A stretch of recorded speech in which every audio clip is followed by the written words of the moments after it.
بسم اللہ الرحمن الرحیم۔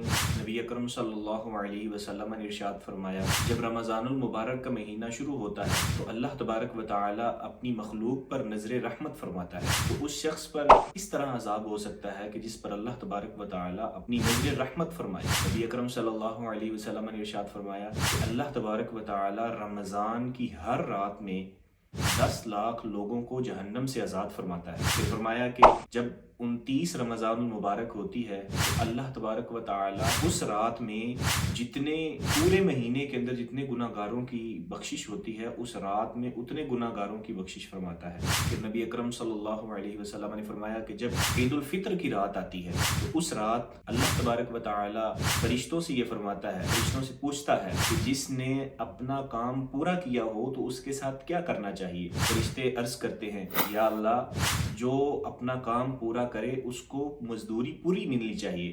اللہ تبارک و تعالی اپنے فرشتوں سے فرماتا ہے، فرشتوں گواہ ہو جاؤ، میں نے اپنے تمام بندوں کو بخش دیا ہے۔